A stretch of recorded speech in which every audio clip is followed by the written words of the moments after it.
Вы слушаете Russian Flow, подкаст для тех, кто учит русский язык.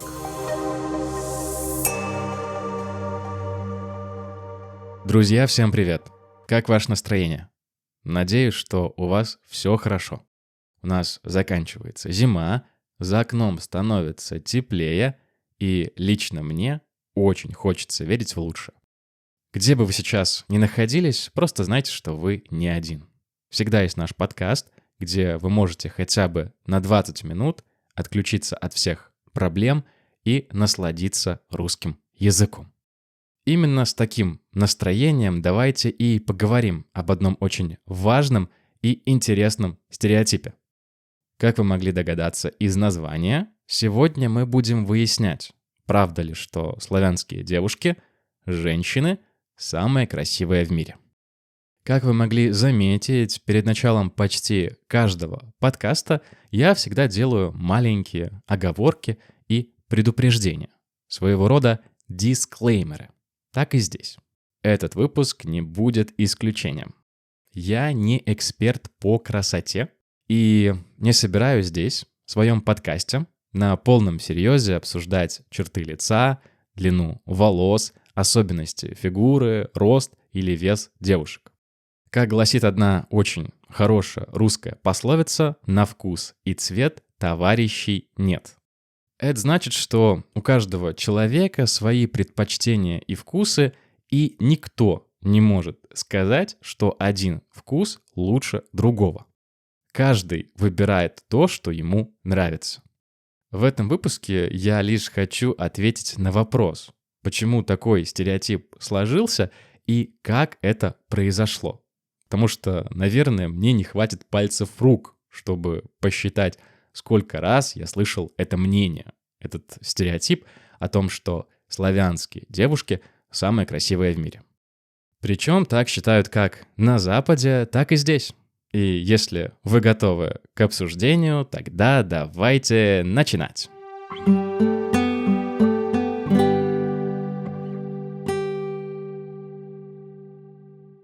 Для начала же давайте попробуем разобраться, как и когда появился стереотип о том, что славянские девушки самые красивые в мире.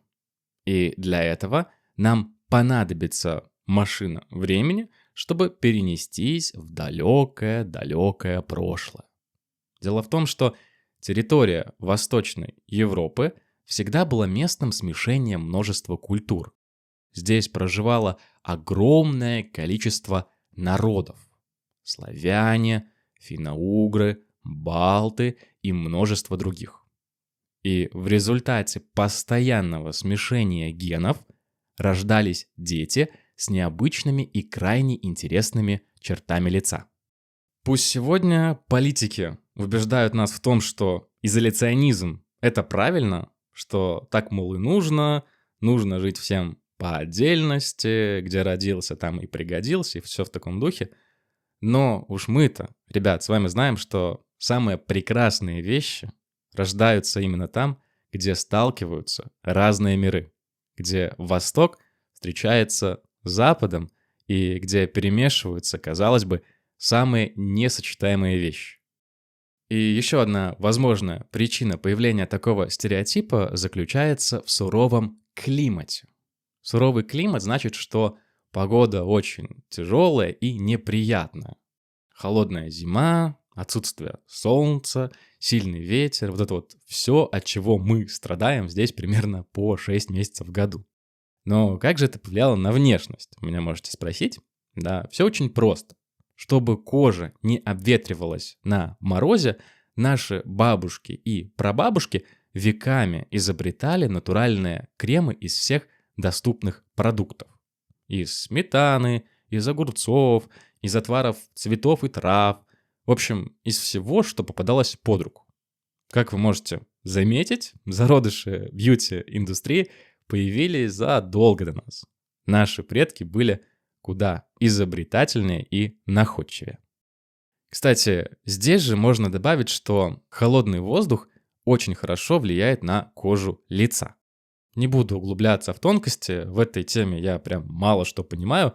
Скажу лишь, что даже сейчас в косметологии для омоложения часто используют криотерапию, то есть лечение холодом. Так что, как видите, и в морозной зиме есть свои плюсы. И продолжая тему зимы, тему мороза, я остановлюсь на тонкий лед, потому что третья причина красоты славянских девушек кроется в культурном контексте. А стоять на тонком льду означает, что мне нужно быть крайне осторожным в словах и при этом внимательно следить за тем, что я говорю. Ведь одно неверное слово, и лед может проломиться, а я пойду ко дну. Добавлю еще одну маленькую, но при этом красивую метафору в ваш словарик. А осторожным нужно быть, потому что тема эта очень деликатная, особенно для прекрасной половины человечества. Дело в том, что исторически в патриархальном обществе главной социальной ролью для женщины было стать женой и матерью. А в условиях жесткой конкуренции внешность тогда становилась очень важным капиталом. Конкуренция возникает тогда, когда мы хотим получить то, чего очень мало. Допустим, вы устраиваетесь на работу в IT-компанию, но кроме вас на это место претендует еще, допустим, 10 человек. Так и появляется конкуренция. А поскольку территория Восточной Европы всегда была местом множества конфликтов, нехватка мужчин всегда ощущалась крайне остро. И даже самую маленькую девочку уже с детства учили, что она в первую очередь должна быть красивой и следить за собой. Иначе она просто не выйдет замуж и будет страдать в одиночестве. Конечно, подобное происходило повсеместно, но в славянской культуре такое представление о женщине закрепилось особенно прочно. И по секрету скажу, некоторые мужчины и даже женщины думают так до сих пор. Но это мы обсудим уже в следующей части.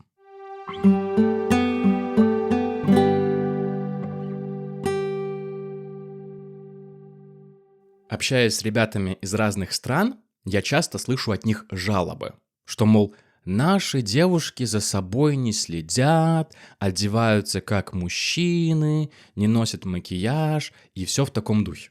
Зато вот ваши славяночки, да, другое дело. Приедешь и не можешь глаз оторвать от девушек.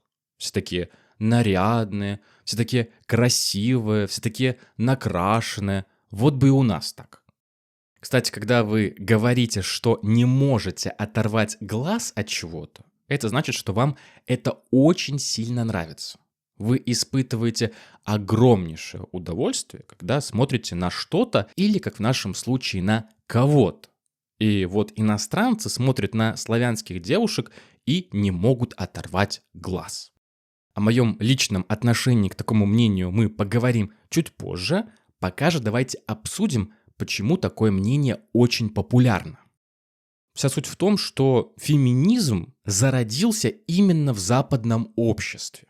Именно на Западе женщины впервые поняли, что они могут быть разными.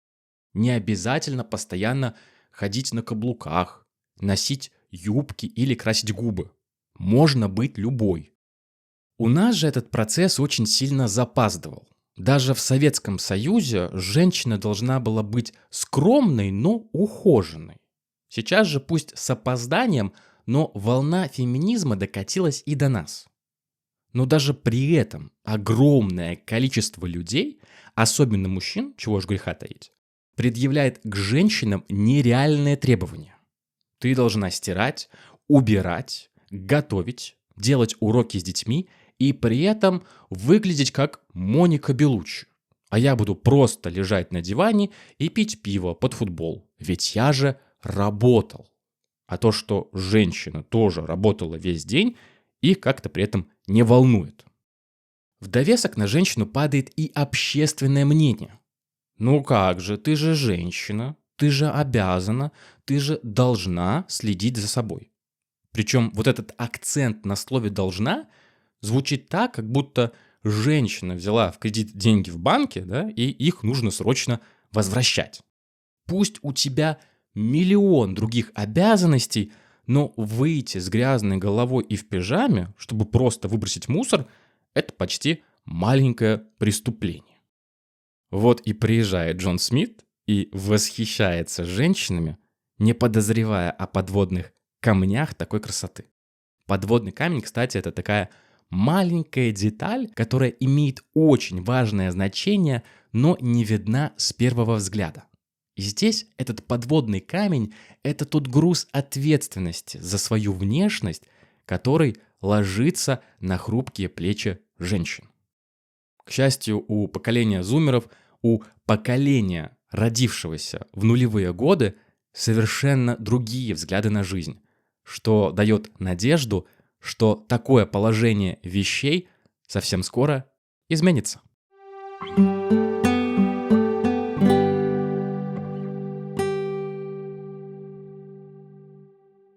Какие еще причины лежат в основе стереотипа о том, что славянские женщины самые красивые в мире?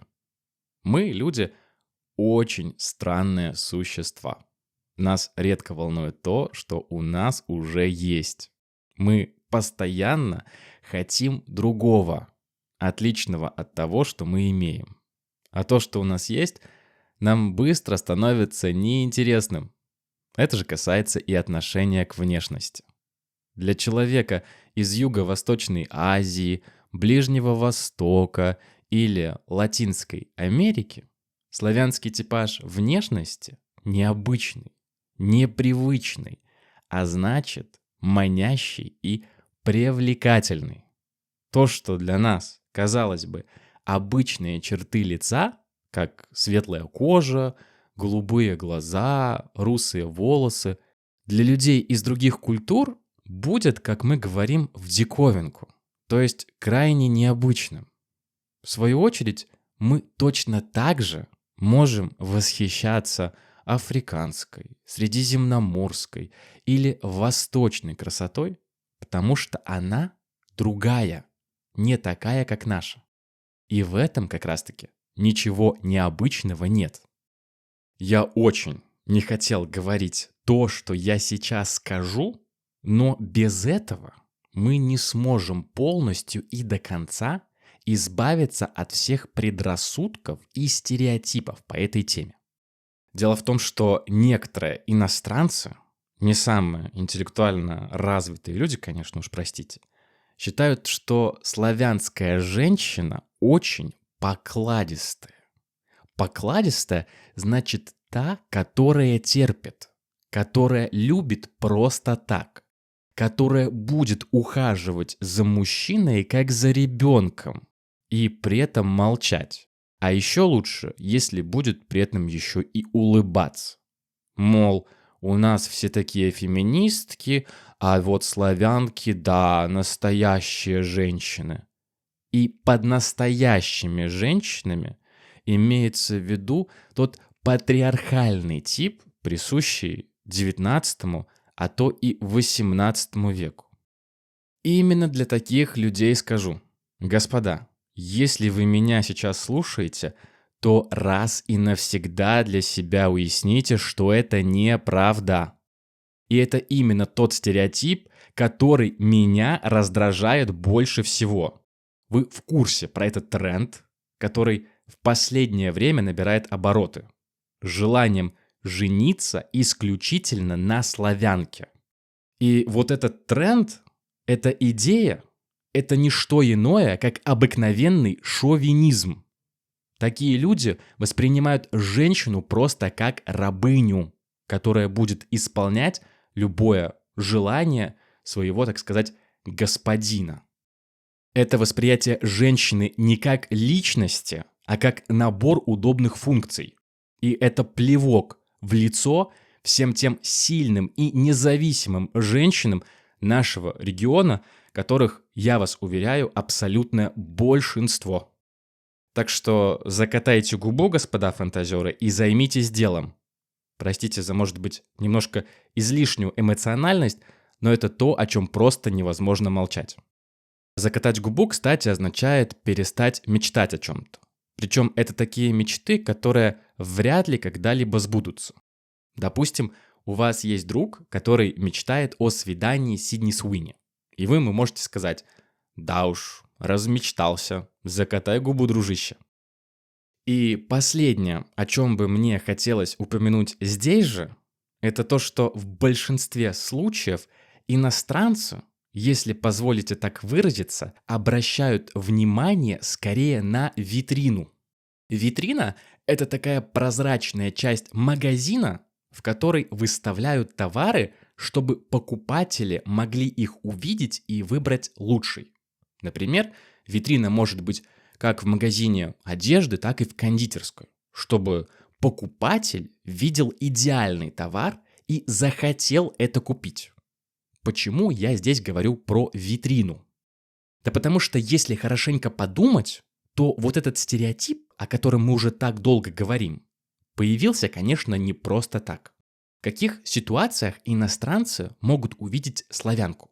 Правильно, либо посетить другую страну, либо встретить их у себя на родине. И вот во втором случае происходит небольшое искажение реальности. Суть в том, что девушка-эмигрантка, либо даже обычная туристка будет стараться выглядеть на все 100%, то есть максимально хорошо. Потому что, попадая в новую среду, человеку на подсознательном уровне хочется показать себя с лучшей стороны. Вот тут-то и происходит искажение реальности. Потому что иностранец делает вывод о красоте всех женщин на основании только 2-3 девушек, которых он видел в своей жизни. Он же не видит обычных женщин с огромными пакетами продуктов после работы. Нет, он видит либо приезжих девушек, либо девушек из ТикТок, где, как мы знаем, внешняя красота играет ключевую роль в продвижении и популярности. Вот вам и быстрый, и при этом очень простой рецепт стереотипа.